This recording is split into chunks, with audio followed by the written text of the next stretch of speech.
Welcome to Mindful Moments, where we help you nourish your mind on the go That's right. We leverage the power of AI so you can learn more. in less time. And today we're diving deep Into Karen Armstrong's book, Jerusalem, One City. Three Faiths. This book takes us On a journey through time, exploring Jerusalem, a city sacred to Judaism, Christianity, and Islam. we'll uncover how these faiths interacted And sometimes clashed. over the centuries. Now, one fascinating thing How Jerusalem is that it wasn't always this. major city, Imagine living in ancient Canaan, and watching this seemingly ordinary town, transform into... a global religious center. It's quite remarkable. Archaeologically speaking, Jerusalem had humble beginnings. Well, what kind of evidence do we have of that? Well, pottery shards found on the Ophel Hill date back to 3200 BCE. Wow, that's pretty old.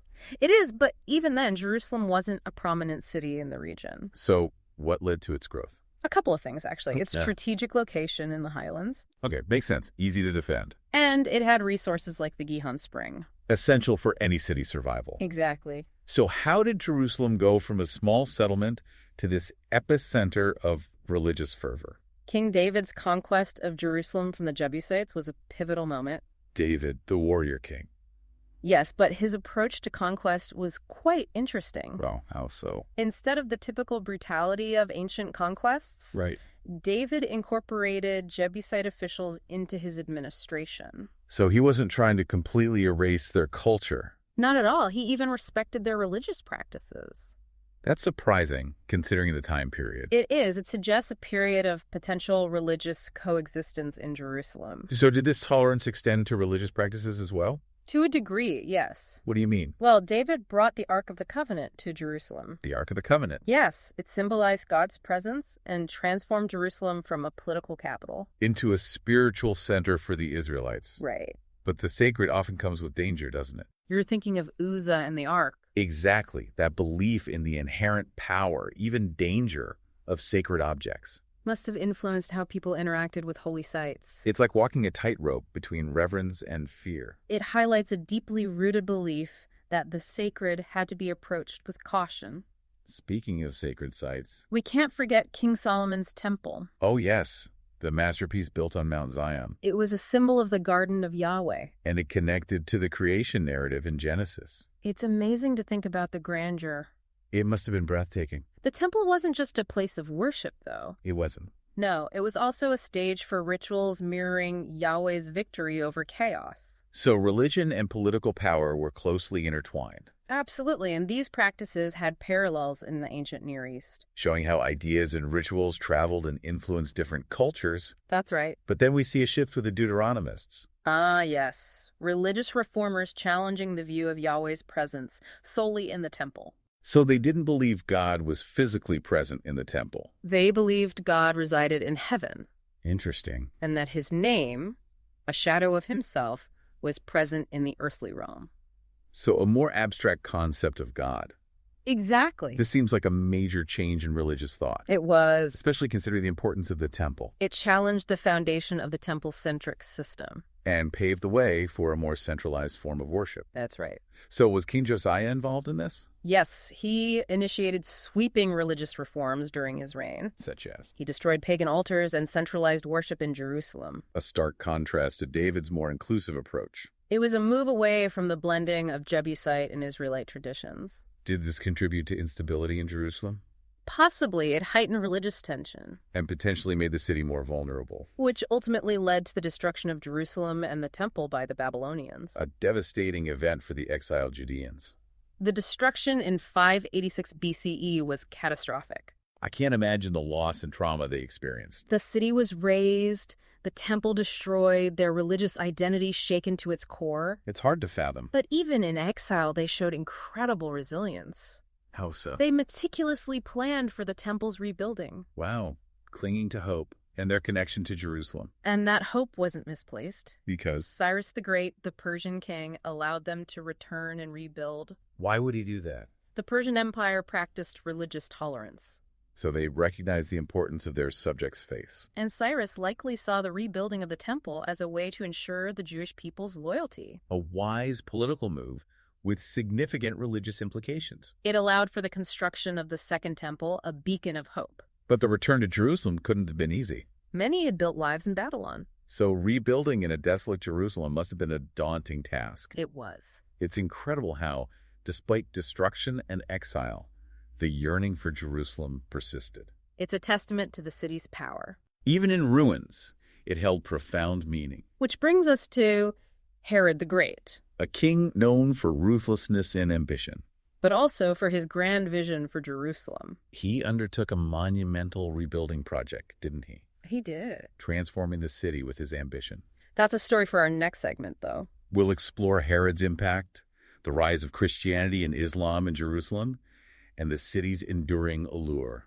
I'm looking forward to it. Before we continue our deep dive Let's take a moment to reflect. on what we've learned so far, We've seen Jerusalem rise from humble beginnings to become a powerful religious and political center. we've witnessed the impact of conquest and tolerance, the destruction and rebuilding of holy sites. And the unwavering faith that kept the spirit of Jerusalem alive through hardship.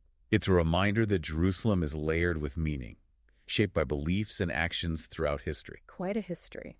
We invite you to join us for part 2 of our deep dive. Where we'll continue to explore this fascinating and complex city. We'll be right back after a short break. See you soon.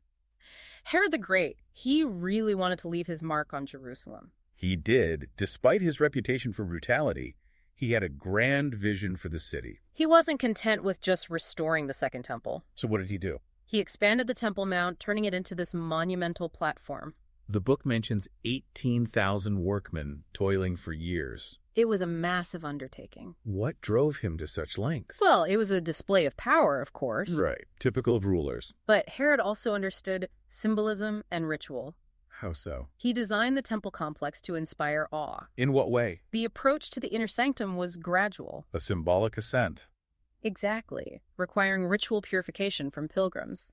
So, as they moved towards the Holy of Holies, They were progressively separated from the mundane, preparing for an encounter with the divine. architecture used to guide the spiritual experience. Precisely. Each ruler, each faith shaping the city to reflect their worldview. And then a devastating turning point. The Roman destruction of Jerusalem and the Second Temple in 70 CE. A cataclysmic event for both Jews and the nascent Christian community.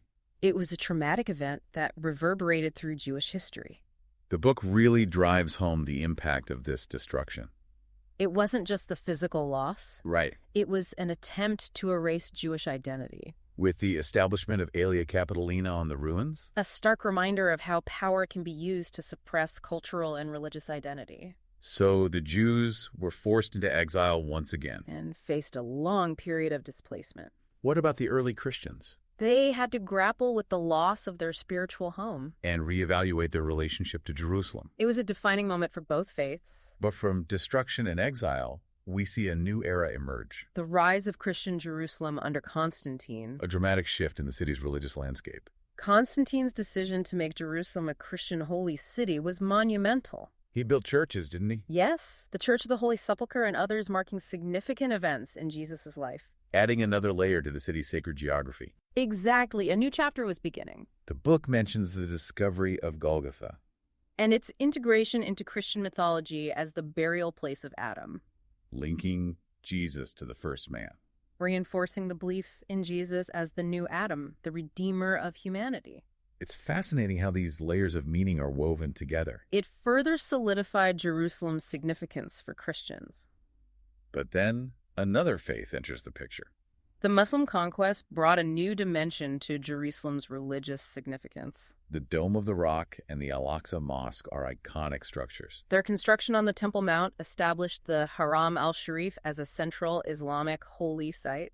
So Jerusalem became important to Islam as well. It became the first Qibla The direction Muslims face during prayer. and the site of Muhammad's night journey. His miraculous ascent to heaven. Right? Jerusalem now held deep meaning for 3 major world religions. But peace remained elusive. As we see with the arrival of the Crusaders, Their conquest of Jerusalem and transformation of the Dome of the Rock into a church speak volumes. about their desire for dominance. The Crusader period was a time of intense religious and political conflict. It lasted for about 2 centuries, right? Roughly.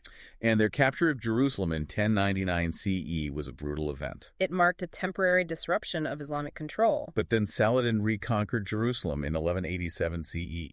A pivotal moment. restoring Muslim control and cementing Saladin's legacy. It seems like Jerusalem's history is a pendulum swinging between conquest and reconquest. You could say that, each event leaving its mark on the city. And these cycles continued after the Crusades. The Mamluks enriched the Haram al-Sharif with their architectural contributions, And then came the Ottomans, with Sultan Suleiman rebuilding the city walls, and granting Jews a prayer space at the Western Wall, a remnant of the ancient temple complex. a poignant symbol of longing for the restoration of the temple. It's remarkable how one city can hold such profound meaning for so many. It's a testament to Jerusalem's enduring power as a sacred space. A place where history, faith, and identity intertwine. But that power is also at the heart of the ongoing conflicts. It's a complex and challenging situation. And that's where we'll delve deeper in our final segment. We'll explore the rise of Zionism, the complexities of modern conflicts, And the ongoing quest for peace in this city claimed by multiple faiths and national identities. As we move into the modern era, we encounter the rise of Zionism, a movement advocating for a Jewish state in Palestine, with Jerusalem at its heart. This adds another layer of complexity to an already complex situation, doesn't it? It does. You have a growing Jewish migration to Palestine, fueled by Zionist aspirations and often driven by persecution in Europe alongside the existing Arab population. It's a volatile mix. And that mix inevitably leads to conflict, right? Right, and the establishment of the State of Israel in 1948 resulted in displacement war and further division. The city itself was split, with West Jerusalem under Israeli control and East Jerusalem, including the Old City, under Jordanian control. So the city was physically and politically divided. Exactly, and then the 1967 Six-Day War dramatically changed things. Israel captured East Jerusalem, including the Temple Mount, also known as the Haram al-Sharif. Now, this is a sensitive site. It is incredibly so sacred to both Jews and Muslims. And it's under Israeli control. But Muslims retained administrative control over the mosques. So you have this incredibly delicate balancing act. It is, and one that has frequently erupted into violence. Highlighting the intense emotional and religious stakes involved. It's hard to imagine a solution that respects the claims and needs of all those who consider Jerusalem their own. It's a monumental challenge. To say the least. The book really underscores the difficulty of achieving lasting peace in a city so deeply intertwined with the identities and aspirations of multiple groups.